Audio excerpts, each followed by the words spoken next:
জয় মা, জয় মা, জয় মা। তো বন্ধুরা, আজ আমি এসেছিলাম এক যজমানের বাড়িতে। যদিও আমার যজমান নয়, আমার শ্বশুর মশাইয়ের যজমানের বাড়িতে এসেছিলাম।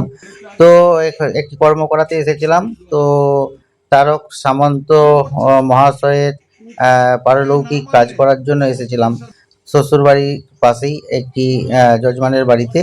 তো যাই হোক, পুজো অর্চনা সমস্ত কিছুই শেষ হয়ে গিয়েছে। আর তারপরেই ভিডিওটা অন করলাম। শান্তি সস্তায়ন, তুলসী দান, হোমযজ্ঞ, শ্রাদ্ধ সবকিছুই হয়ে গিয়েছে। তো তারপরে ভাবলাম একটু ফোনটা চালু করি।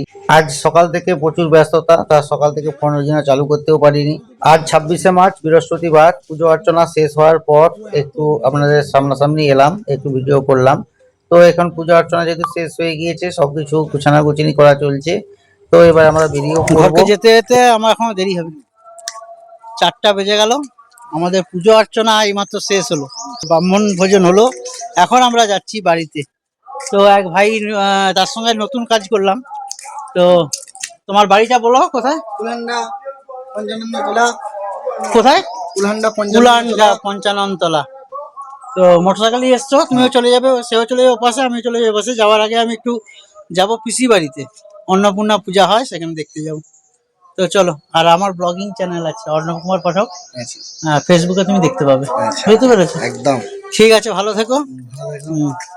তারপর ওখান থেকে শ্বশুরবাড়িতে এলাম। শ্বশুরবাড়িতে এসে আমার ব্যাগপত্র যা ছিল সব কিছু নিলাম। নেওয়ার পর চলে এসেছি এখন পিসিমণির বাড়িতে। পিসিমণির বাড়িতে মা অন্নপূর্ণার পুজো হয়েছে, আপনারা দেখতে পেয়েছেন। কয়েকদিন আগে পিসিমণির বাড়িতে এসেছিলাম, তখন 1 মিনিটের কাজ চলছিল, ঠাকুর তৈরির কাজ, সেটাও আপনারা দেখেছিলেন।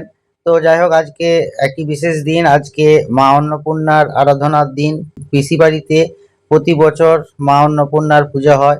আর মেজ পিসিমণির বাড়িতে মা অন্নপূর্ণাই হলো গৃহদেবী। তো প্রতি চৈত্র মাসে মেজ পিসি বাড়িতে এই অন্নপূর্ণা পুজো হয়ে চলেছে। তো মায়ের চিন্ময়ী রূপ দর্শন করতে এলাম। তো বন্ধুরা, আপনাদের কেমন লাগলো মায়ের রূপ অবশ্যই কিন্তু কমেন্ট করে জানাবেন। সবাই কমেন্টে লিখবেন জয় মা অন্নপূর্ণা। পরবর্তী ব্লগে আবার দেখা হবে। টাটা।